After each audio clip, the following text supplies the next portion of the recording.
Welcome to the March edition of Superintendent's Corner. I'm Dan Raver for Boardman Schools Television Network.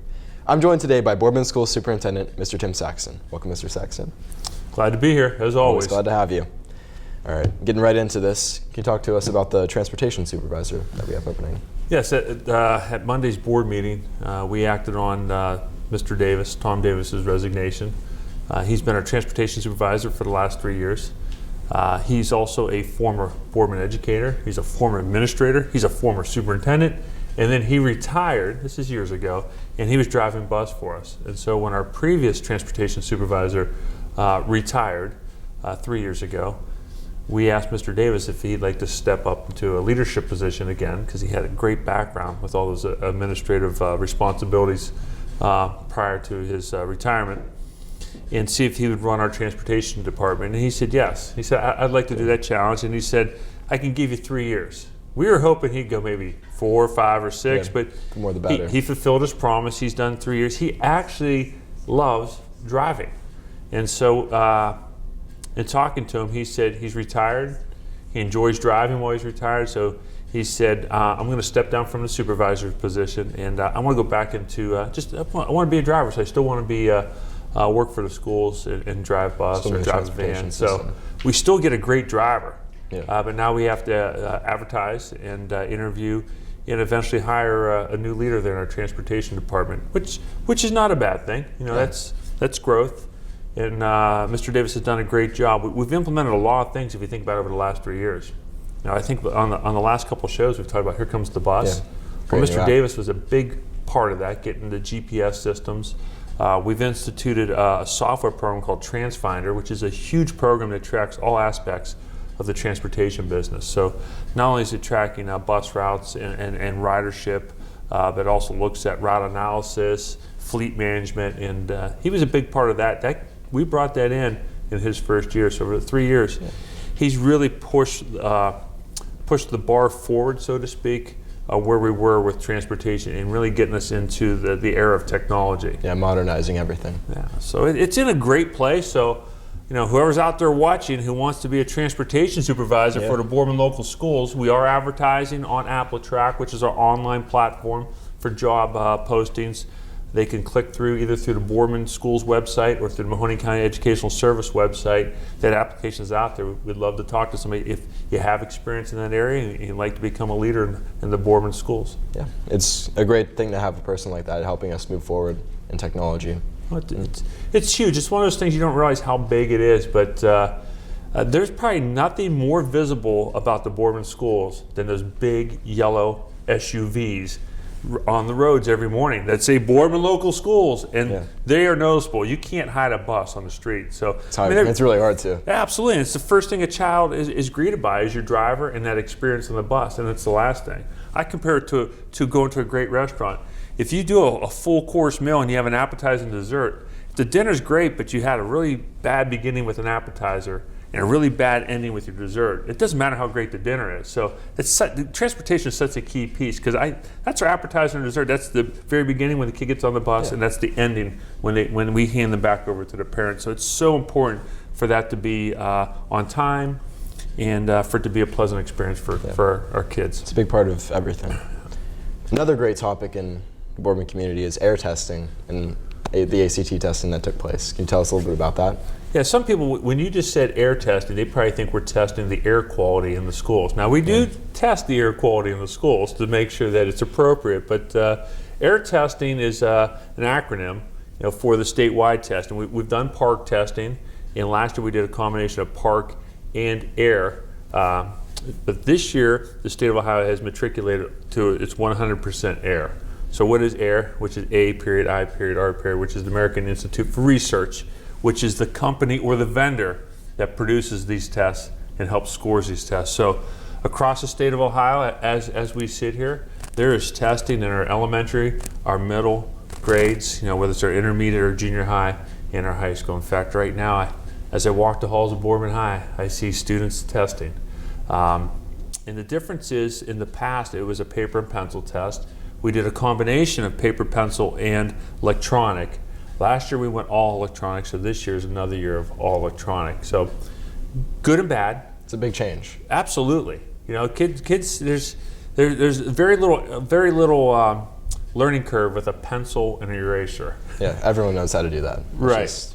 When you put somebody with a Chromebook, which is just a small laptop, you got to make sure that we are testing the curriculum and the content, and not the usability of the device itself. So that's very important, and it's our job then throughout the year to make sure we're integrating those Chromebooks into our instruction, into our classroom, so that it's almost seamless when they come test time, that it's not like, oh, what's this, a Chromebook? Oh, we use Chromebooks every day, just like back when Mr. Saxton walked to Hallsborn High School. We used a pencil and paper every day. Pencil, papers, and books. Yeah, you were used to it. So when you took a test, it wasn't like, hey, what's this, a pencil? I'm not used to that. So that's something, as you see us go through the years of testing, I think will become less and less of an issue. It was a little bit last year because it's just a different experience on a computer than it was with paper and pencil. But we're looking forward to increased scores and the challenge of making sure we're hitting those standards. Yeah, we have to make sure that.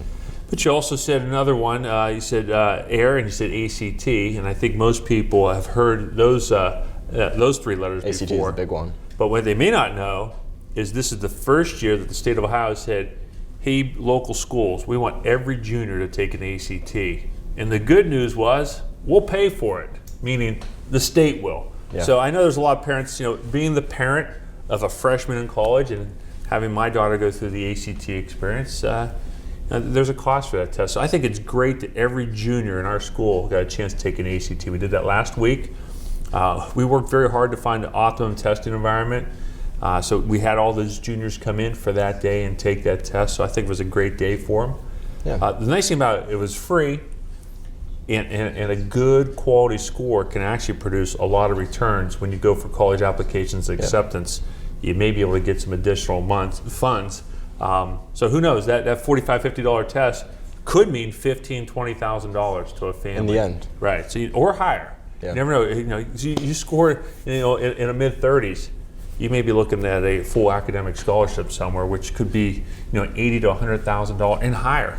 It's a big, that's a big that's a big day. I mean, how often a lot of times kids wake up and say, why do I need to go to school? But on that day they took the ACT, they may have earned themselves over $100,000 on that one day. Pretty good for a daily rate. Mm-hmm. It contributes to the new graduation requirements too, doesn't it? Absolutely good. That's an excellent point. That's one of the three pathways. We've talked about the AIR testing. In the AIR testing, there are 7 end-of-course exams that all high school students need to take, and they need to pass a certain, and it's a different discussion, we can get into some other time. They have to hit so many points on those tests. That's one pathway. The second pathway is to take the ACT and get a remediation-free score. I know you're going to say, Mr. Jackson, what's a remediation-free score? Well, that's a 22 on the math, it's a 21 on the language arts, and it's an 18 on the reading. So if you hit those benchmarks or higher, the state deems you as having a remediation-free score. That's one pathway of eligibility for graduation. And the third one is what they call the work keys test, which is more career-based. So maybe you have a student, not every student's going to go to college. So we're talking different about talents, different personalities. Absolutely. So there's got to be different pathways. And this is the person more who wants to go right into the work field, the work experience. They can walk out with an industry credential. And then the work key test is just basically a test that shows that they've hit the benchmarks for that industry credential. And industry credentials, there's a lot. Again, it's a different discussion, but probably some of the ones that we're more familiar with would be like a Microsoft industry credential, meaning that you have a passing knowledge, a working knowledge of Microsoft, and you are certified to go into the workforce, and you've been certified on different Microsoft products like Word, Excel, what else do we have there? PowerPoint. Yeah. Their whole package, but not just Microsoft. It could be Cisco in the networking. There are databases. There's many different paths. So those are the three pathways. You must venture down one of those paths. Yeah. Go over that hurdle in order to be cleared for graduation. You still have to pass 20 credits in high school. That's a given. It's a big part of But that. you also have to go dictated by the state of Ohio over one of those three hurdles, down one of those three paths. Giving the juniors 2 possible ways of getting past that, that's great for them. Absolutely. So like I said, those are some of the new changes through the state of Ohio and how we're responding to them. Okay, great. Can you also tell us about the big pile of dirt at Boardman Center Intermediate Schools now? Hey, I've gotten a lot of calls about that big pile of dirt in the center of Boardman. I've been asked to, hey, I could use some of that. I have some low spots in my yard. What are you doing with that dirt? Actually, some people thought maybe we were sponsoring a motocross team this year. We should. That's a great idea. But actually, that's not ours. That's as we talked before on this show. That was the land swap with the township. So that is the township's property now, and they've actually broke ground for the fire station. Their goal is to be under roof by winter of next year, and then be open for March of 2018. Those are their timelines. Looking fast. Yeah. And we talked about how we moved the stands and the bleachers out of the way. People probably wonder, why did you guys move so quick on those bleachers? Well, now there's a big picture. If we wouldn't have done that, you can see it's been very hard to get into those visitor stands with the ground that's been moved and all the work that's being done now. So it worked out timing-wise great for us. We got our bleachers down and allowed the fire station and the township to go ahead and proceed. Yeah, it's moving smoothly, and that's all that really matters. Yeah, we're looking forward to it.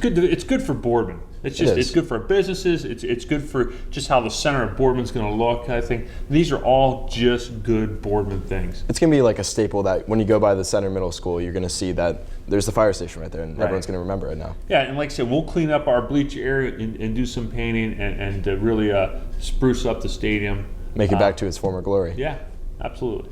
All right, and also another big thing coming up this year is the 100th year celebration of the graduating class. All right, I just, again, I know this has come up before, but I want to make sure that we keep this as an ongoing conversation. I want everyone to know that on June 3rd, that's our first event. We're going to have 4 marquee events. Again, just in case someone's tuning in for the first time, the graduating class of 2017. Are you in that? I am in that. I'm part of the 100th graduation class. That's it. So you will be receiving the 100th diploma from Boardman High School, the 100th 4-year diploma. There's a whole history. It doesn't mean we officially opened way back in 1918. We were open before then, but we didn't issue the first 4-year full high school diploma until 1918. So the 100th one, if you go back and do the math, will be the class of 2017. So you will receive the 100th diploma, which enters us into the era of celebration or anniversary of 100 years. So that's what we plan to do. Your class is the kickoff. Like I always say, the opening ceremonies, we'll have a year-long celebration, and the class of 2018 will be the closing ceremonies, and they will close down the 100th anniversary of Boardman Schools producing high school graduates. So to celebrate that, 4 marquee events, community and family, academics, arts, and athletics. So the 3 components we always talk about here, part of our vision statement. But really, what's this all about in Boardman? It's about community. So we're going to start with that one on June 3rd. Boardman Township already has a community day, so we figured that was a perfect time to dovetail, piggyback, whatever you want to call it. Yeah, just put it all together in a package. Yeah, they do a wonderful job, so we figured maybe we could end that day with people coming to Boardman High School, coming to the stadium, bringing some food vendors, have some of our music, small music concerts, create almost like a small carnival type atmosphere, and end the night once it gets dark with a movie on the big screen, on the turf in the stadium, and then some fireworks. It's gonna be a night to remember. Yeah, so we're looking forward to that. And then the second event will come a couple months later. That's June, so 3 months later in September. We always have a great rivalry with Cardinal Mooney on the football field, so we're going to pick that night. That's always very well attended to be our celebration of athletics. So we're going to invite former athletes, honor former athletes. We're going to have a great pep rally in our gym with the band. We're going to do the Hall of Fame honorees. Hall of Fame game will be that same weekend. Wow. Because that's part of previous athletes. That's where we officially honor previous athletes. But we'll have some special events. We'll work on a special T-shirt for all former athletes, get some sponsorships so we can pass those out, have a little parade to recognize current athletes and former athletes. It's going to be really great. I mean, considering I'll be a former athlete at that point. Absolutely. We hope you make it back from wherever you venture out to. Then we'll have the arts and we'll have the academics. The arts will be sometime in the winter.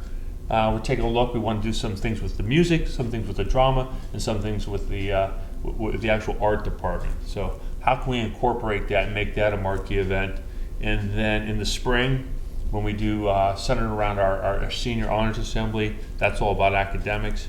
We're going to do something unique with that senior honors assembly right into graduation. Okay. I'm working on logos and clothing. It's a big thing. Yeah, so more details to come. Yeah, it's great that we're staying updated with that though and getting all the information we can. Absolutely. Any last comments that you'd like to make? No, just it's nice to feel some warm weather, not to have to wear a big overcoat and a hat. It is nice. Glad to see there's no snow on the ground. I know spring sports have opened up. Last Friday we had baseball season. Last night we had track, and tonight softball opens up. Lacrosse is going, so our spring sports is underway. Mother Nature always dictates that schedule. So yeah, it's a little bit cold lately, but it's going to get back to that eventually. We'll Spartan up and get those Spartans out there to play. But it's just an exciting time because it starts a little interesting with the temperature and whether or not it's going to rain, and it ends up beautiful, sunny, and warm right into summer. So it's a great time of year. It is a great time of year, and we wish everyone luck in their spring. Yeah, we hope people make out, come out and see a game. Come out to the stadium, see a track meet. You got baseball just to your north. You got softball right to your south there. Great time to come up to the campus of Boardman High School. Yes, definitely. Thank you for joining us today, Mr. Saxton. Again, it's always a pleasure to be here back at Boardman High School. Yeah, we always love you here. All right. This is Dan Raver for BSTN. Tune in next month, and remember, we transform lives through academics, athletics, and the arts.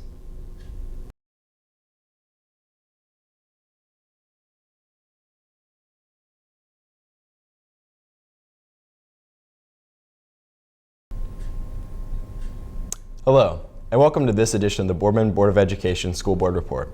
I'm Dan Raver for Boardman Schools Television Network. In this segment, Mr. John Landers, School Board President, joins us to highlight the March Board of Education meeting. Welcome, Mr. Landers. Thanks, Dan. Glad to be back at BSTN. Always great to have you. So, the March 27th School Board meeting took place at Market Street Elementary, and you, Mr. Landers, called the meeting in order. Were all board members in attendance? Yes, all board members were present for the March meeting. Okay. Was the board addressed by any members of the community? Yes, as we're working through our plans for next academic year, one thing is that we think we'll be likely moving a special education unit from Robinwood to Stadium Drive. One of the families that has a student at that school had some questions about the move, and we appreciate their questions and the time they took to talk to us. And Mr. Zura, Mr. Cardillo, and Mr. Saxton will be working with those families, that family in particular, as well as all the families, to make sure we have a smooth transition plan, so that when that change occurs, everyone's prepared and everyone knows what's going on. So we welcome and thank them for the comment. It's good to streamline that so that way everyone knows what's going on. Right. Communication is key in everything we do, whether it be talking to parents in the community, to teachers, to students like you, just being transparent and being clear about what we want to do and why. So we appreciate when folks come and talk to us. And communication is a great key. Can you tell us about any school absence leaves? Sure. So we went into the consent agenda, and we just wanted to highlight a couple things. So one thing is Mr. Davis, who's been our supervisor of transportation, is resigning effective at the end of this academic year. So now that we've approved the resignation, we'll start the search to try and identify his replacement.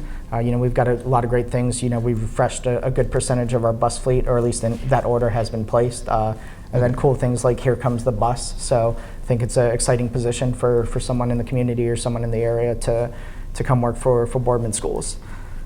We also had Kara Morgan, who's a first grade teacher at Robinwood Elementary, resign. We thank her for her service to Boardman Schools, and that will be effective at the end of our year as well, June 30th of 2017. And then also among our classified staff, Mark McLaughlin, who was the Center Intermediate School head custodian, will be retiring effective March 10th. So we really thank Mark for his service and his great job of him and all the folks at Center who keep that school in such great shape for being almost a 100-year-old building. So they do a great job. And we wish him the best in retirement. So.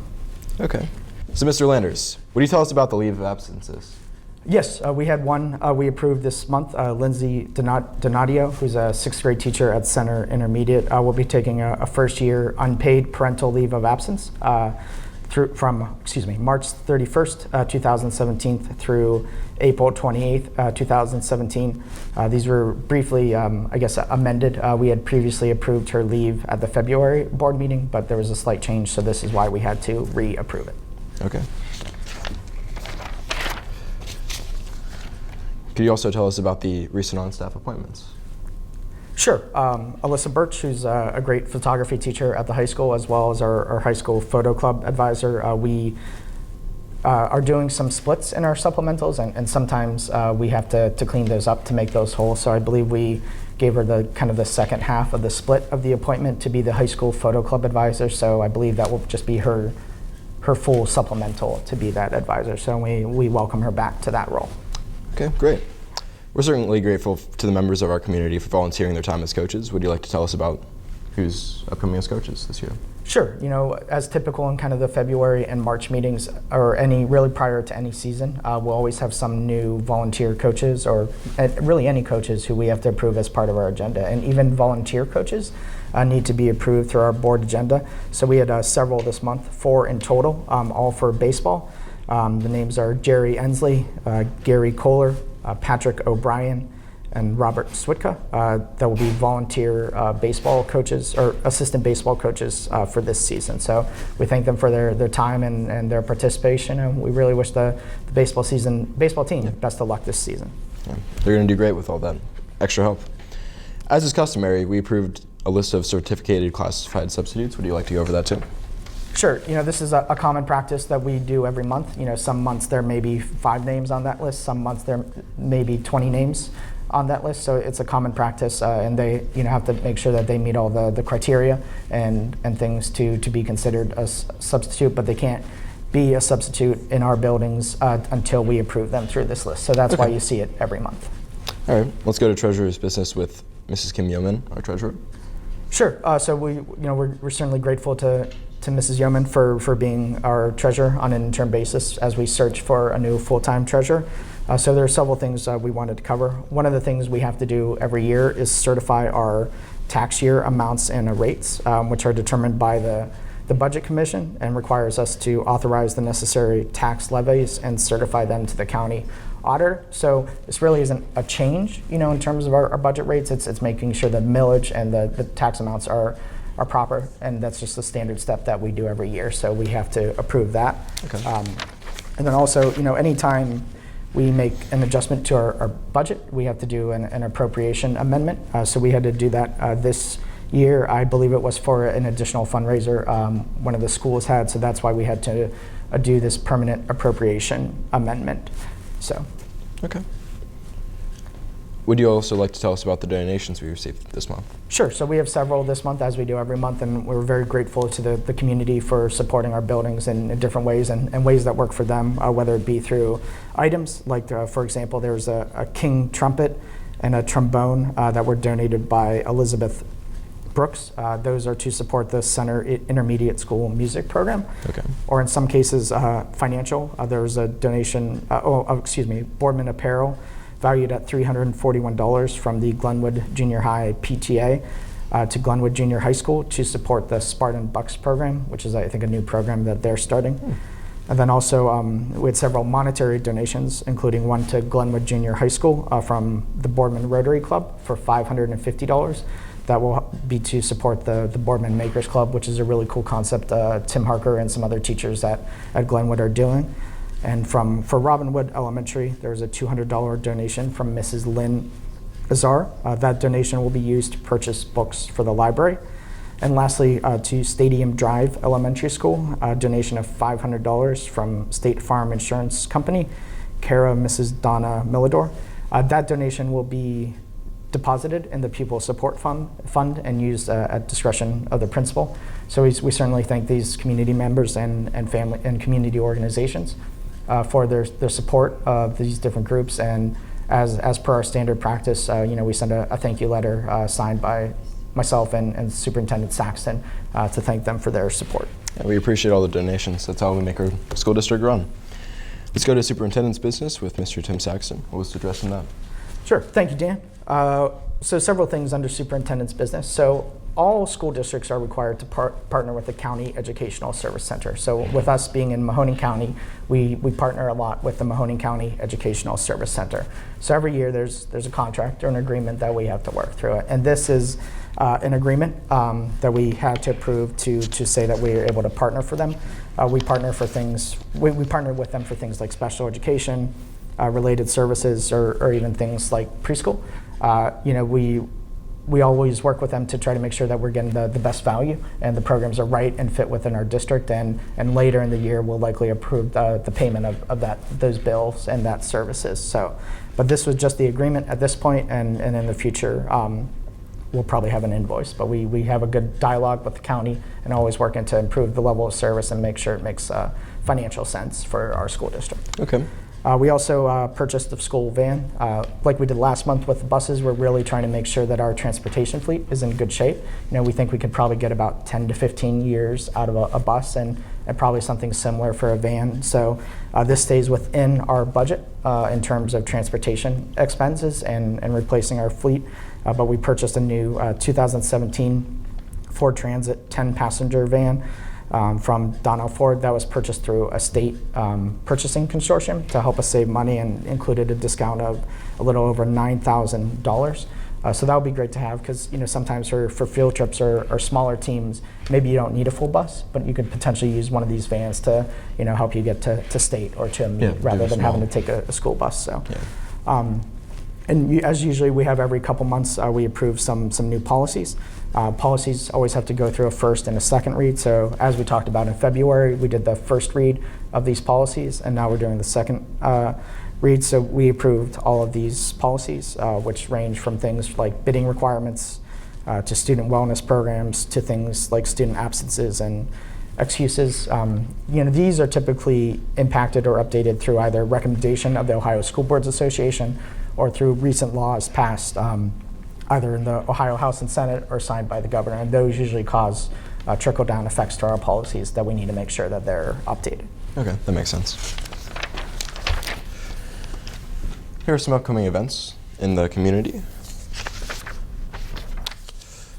Thursday, March 30th at 7 p.m., the 5th grade to 8th grade Spring Orchestra concert will be held at the Boardman Performing Arts Center at BHS.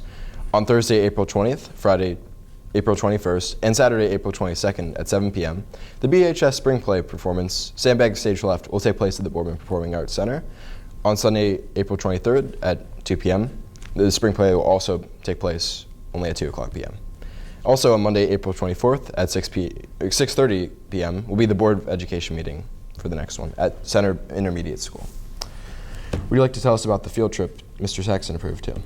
Sure. We had one field trip that we approved. That was for the high school jazz ensembles that will be traveling to New York on Monday, June 5th through Wednesday, June 7th. They'll be performing at a jazz club in New York City. And with that being pretty much at the end of the academic year, students will not miss any class for that field trip. So we hope they have fun and some great performances in New York. That's great.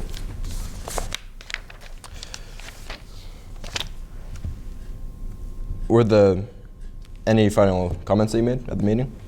Sure. We just we highlighted really just the amazing concert that was Project Mayhem last Friday. I mean, the auditorium was full. It was really an amazing sight to see, and I believe they sold out. So it's always a fun show to see and very entertaining. And then really, we're excited for Thursday, March 30th, I believe, at 4 p.m. The township will be breaking ground for the new fire station, obviously right near Center Intermediate School. I think that was a great project that the township and the schools were able to work on together for the whole community, and we're thankful to be invited by the township the township trustees, and we're looking forward to it. We really think it's great for the entire community. We think it will help improve safety, and we're looking forward to that project and the groundbreaking, and we think it's great for Boardman. Definitely. And those were all our comments.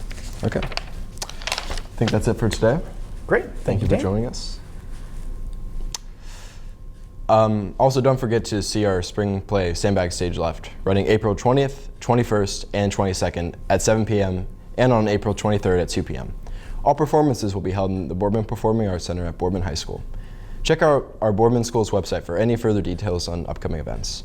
A reminder that our April Board of Education meeting will be held at Center Intermediate School on Monday, April 24th at 6:30 p.m. This is Dan Raver for BSTN. Let's keep striving for excellence.